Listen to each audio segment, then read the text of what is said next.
Welcome to Mahashivratri 2026.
రమణకపేట గ్రామంలో చాలా 40 సంవత్సరాల పూర్వం ఉండే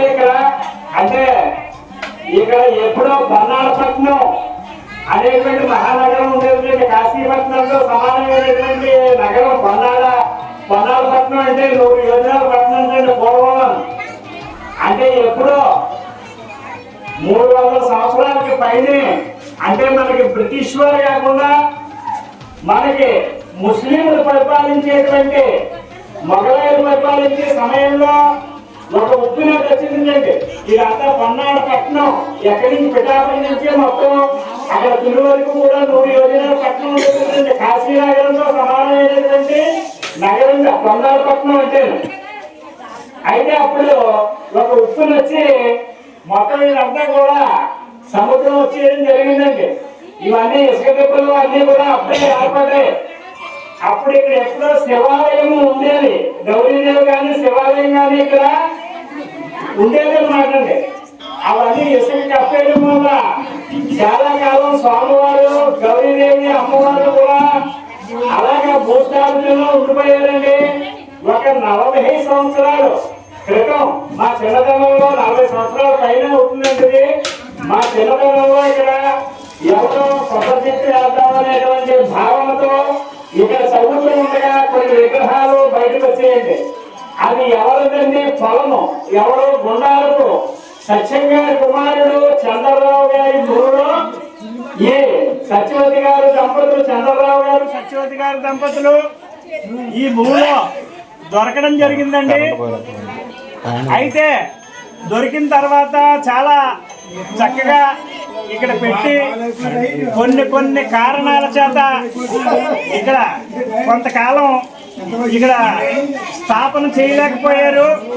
అయితే తర్వాత గుండారు చంద్రరావు గారు సతీమణి అయినటువంటి సత్యవతి గారు ఇక్కడ అందరి సహాయంతో కొంచెం ఆవిడ కూడా చాలా శ్రమపడి ఈ ఆలయాన్ని నిర్మించడమే కాకుండా చక్కగా ప్రతిష్టాపన కూడా చేసండి ఆవిడ. నిత్య పూజాధికారులు ఒక బ్రాహ్మడు చేయాలంటేనే ఈ రోజుల్లో కష్టం అండి. బ్రాహ్మణుడికి కూడా ఒక రోజు కుదురుతుంది, ఒక రోజు కుదరదు. అయినప్పటికీ కూడా ఆవిడ నిత్యం కూడా ఇక్కడ దీపారాధన అది చేస్తూ ఇక్కడ శివారాధన చేసుకుంటుంది ఆవిడ. అయితే ఈ రోజున ప్రతి సంవత్సరము కూడా మహాశివరాత్రి వేడుకలు కళ్యాణ మహోత్సవం జరిపించి అనంతరం అన్నదానం కూడా ఆవిడ చక్కగా చేస్తూ ఉంటుందండి. ఆ రోజునే చేస్తుంది. మళ్ళీ 2-3 రోజులు గ్యాప్ లేకుండా అన్నదానం కూడా కళ్యాణం అయిపోయిన వెంటనే అన్నదానం జరుగుతుంది ఇక్కడ. అదే విధంగా ఇక్కడ ఈ రోజున ఈ సంవత్సరము కళ్యాణ మహోత్సవానికి మహారాజశ్రీ శీలామంతుల శీలామంతుల కృష్ణమూర్తి గారి కుమారుడైనటువంటి పోలరాజు గారు, పోలారావు గారు, సుజాత గారు దంపతులు ఈ రోజున కళ్యాణ మహోత్సవానికి పీటల మీద కూర్చుని కంకణధారణ చేసిండే వారి చేతుల మీదుగా కళ్యాణ మహోత్సవము జరిగిందండి. ఈ రోజున చాలా అంటే సీతారాముల కళ్యాణం కానీ, శివపార్వతుల కళ్యాణం కానీ, రాధాకృష్ణుల కళ్యాణం కానీ, అలాగే సుబ్రహ్మణ్యేశ్వర స్వామి కళ్యాణం కానీ, ఇటువంటి కళ్యాణాలు మనం జరుపుకున్నట్లయితే చక్కగా మన ఇంట్లో కూడా ఆడపిల్లలున్నా మగపిల్లలున్నా వివాహాలు అన్నీ కూడా జరగడానికి చక్కగా దేవతల ఆశీర్వచనాలు మనకు ఉంటాయి కాబట్టి. అలాగే ఈ కళ్యాణ మహోత్సవం అంటే కళ్యాణ మహోత్సవం పూర్వజన్మ సుకృతం మనకి లేకపోతే దైవారాధన మనకి ఎంత డబ్బైనా ఉండొచ్చండి, ఏదైనా ఉండొచ్చు. కానీ పూర్వజన్మ సుకృతం అనేది లేకపోతే ఇటువంటి ఆరాధన పీటల మీద కళ్యాణ మహోత్సవానికి కూర్చోవడానికి మనకు అవకాశం ఉండదండి. ఏం చేద్దంటే పూర్వజన్మ కర్మ, పూర్వజన్మ సుకృతం అనేటువంటి 2 ఉంటాయండి. పూర్వజన్మ కర్మ అంటే మనం చేసిన పాప పుణ్యాలన్నీ కూడా కర్మ సిద్ధాంతంలో అనుభవించుకోవాలి. అయితే పుణ్యం అంతా కూడా ఈ పుణ్య విధానాలన్నీ కూడా పూర్వజన్మలో చేసి ఉంటేనే మనం ఈ రోజున ఇటువంటి సుకృతాలు చేయడానికి అవకాశం ఎక్కువ ఉంటుంది. లేకపోతే మన దగ్గర కోట్లు ఉండొచ్చు, ఈ గుడి జోలికే రావండి, ఇక్కడికి రాము, ఇంట్లోనే కూర్చుంటాం, భోగాలు అర్పిస్తూ ఉంటాం. అంటే పరమేశ్వరుడు మనకి చాలా అవకాశాలు ఇస్తాడు. అందరికీ కూడా ఆహారాన్ని పెట్టింది ఆయనే, అందరినీ పరిపాలించేది ఆయనే. కానీ ఆ ఈశ్వరుడి యొక్క ఆరాధన కానీ మనం చేసుకున్నట్లయితే మనకి ఇహంలో అన్ని సుఖాలు ఉండడమే కాకుండా పరంలో మోక్షం కూడా వస్తుందండి.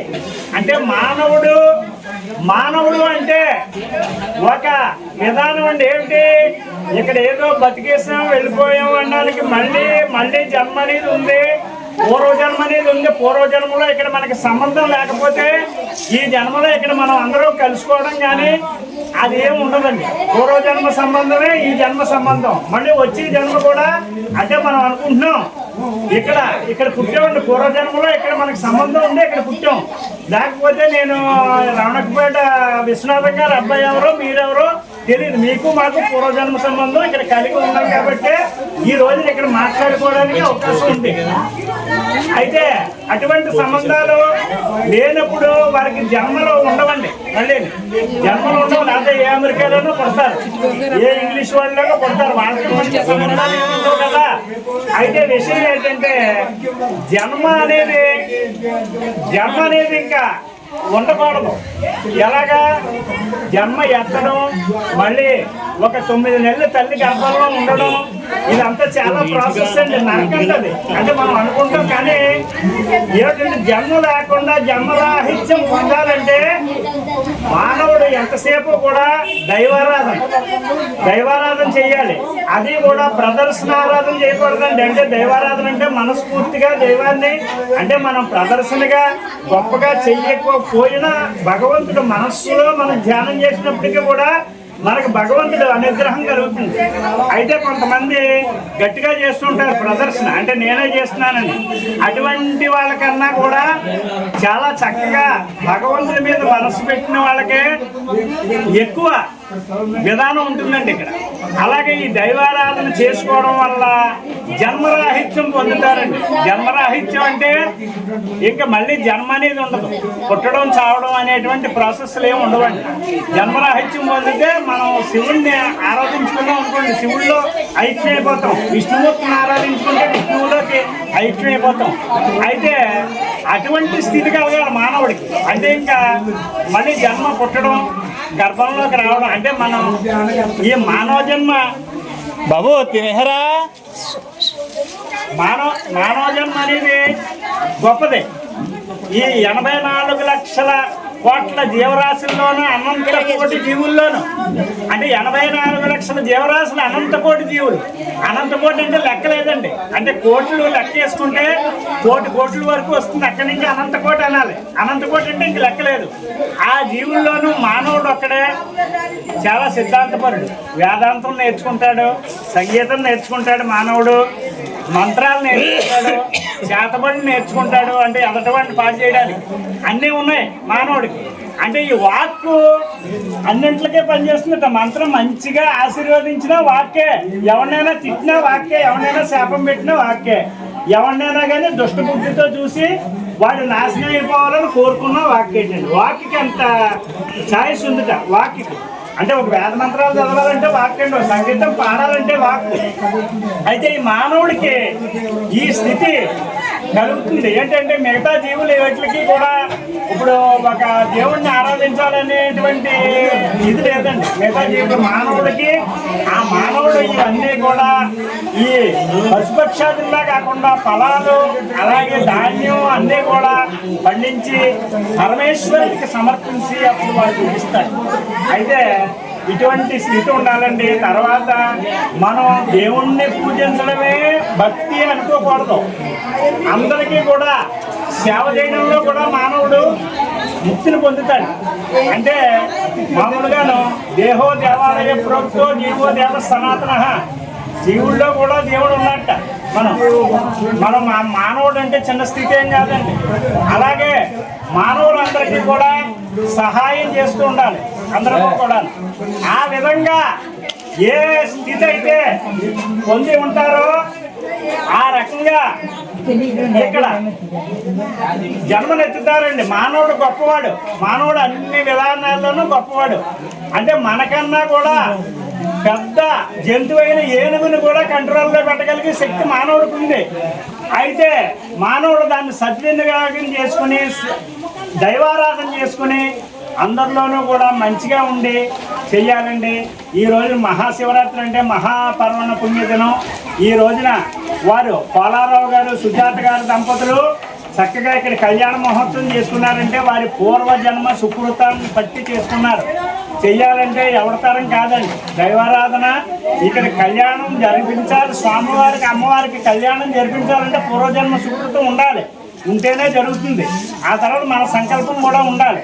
అలాగే ఈ 5 రోజులు కూడా ఇక్కడ ఉత్సవాలు, స్వామివారికి అమ్మవారికి 5 రోజులు ఉత్సవాలు జరుగుతాయి. అలాగే మళ్ళీ 5వ రోజున పునఃసంధానము అంటే కళ్యాణం చేసేవాడిని.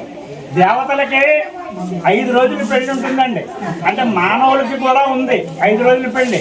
చేసుకోలేక ఖర్చుకి భరించలేక తర్వాత సాంప్రదాయాలు మార్చుకుని ఒక రోజే చేసుకుంటున్నారు పెళ్లి. అసలు 5 రోజులు చేయాలట. ఎవరికి మానవులకు కూడా, మా బ్రాహ్మణులందరూ కూడా 5 రోజులు చేసుకుంటామండి పెళ్ళి. అందుచేత ఏంటంటే 5 రోజులు వివాహం జరుగుతుంది. ఇది కళ్యాణం 5 రోజులు. 5వ రోజున కంకణాలు ఉప్పిన తర్వాత పునఃసంధానము అంటారు. శ్రీ పుష్పయాగము అంటే దాన్ని మానవులకైతే గర్భాధానము కార్యము అంటారు. దేవతా భాషలో ఆ రకంగా మాట్లాడకూడదు. శ్రీ పుష్పయాగము అలాగే పునఃసంధానము అనేటువంటి కార్యక్రమం స్వామివారికి ఆవేళ 5వ రోజు సాయంకాలం జరుగుతుంది. కాబట్టి అందరూ కూడా ఇక్కడ వాళ్ళే కాకుండా పొరుగురు వాళ్ళు తెలుసుకున్న వాళ్ళందరూ కూడా స్వామివారికి అమ్మవారికి ఆ రోజు సాయంకాలం స్వీట్లు పళ్ళు అన్నీ కూడా ఇక్కడికి తెచ్చి సమర్పించి చక్కగా పునఃసంధానం శ్రీ పుష్పయాగం కార్యక్రమం చేయించాలి. శుభం పోయారు.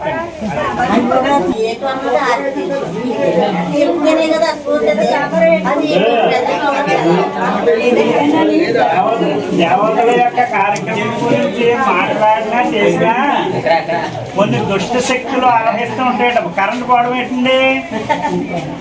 ఏ కరెంట్ అంటే మనం మంచి చేద్దాం అనుకునే దానికి ఎక్కువగా ఆటంకాలు కలుగుతాయి. ఏ మనం ప్రసంగం చెప్పినంతసేపు అక్కడ మాటలు అక్కడ ఎక్కువ అదే కరెంట్ పోయింది. లేదా పాప ఆయన వీడియో తీసుకుంటున్నాడు, చెప్పమన్నాడు, చెప్దాం కదా అనేటువంటి సంకల్పంతో స్టార్ట్ చేసాం. కరెంట్ అయిపోయింది.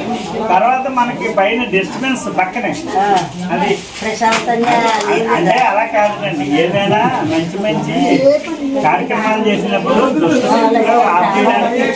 మంచి మాటలు కూడా వినేటప్పుడు కూడా కొంచెం తేడా ఉంటాయి. అదే చెడ్డ మాటలకైతే ఆటంకాలు ఉండవు. అదేనండి గురుగారు, నీకు చెప్పదగ్గమండి కాదు కానీ మీరు ఇక్కడ చెప్తున్నారు కదా, అక్కడ చెప్తున్నారు కదా, మా మూల స్తంభాన్ని మీరు వదిలేస్తున్నారు. మా మూల స్తంభాన్ని మీరు వదిలేస్తున్నారు. మేము మనమలం పాప ఏదో చెప్తారు. మీరు ముందే వాళ్ళు చెప్పాలా? ఎవరు? పాపయ్య గారు. మూల స్తంభాన్ని మీరు అక్కడ మూడో వాళ్ళు మేమెంతండి బాబు చెప్పేది అంటారా? అవి అన్ని కూడా వస్తాయి. అవి వచ్చే సందర్భంలో వస్తాయి. ఇప్పుడు ఏంటంటే మీరు ఉత్తరించరా? అక్కడ తెలిపుడు మా పాపయ్య గారి పేరే చెప్పాలి. మీరు చెప్పాలి. చెప్తే ఎంతకాలం వచ్చినా చెప్పాక చెప్పండి. చెప్పాక చెప్పండి.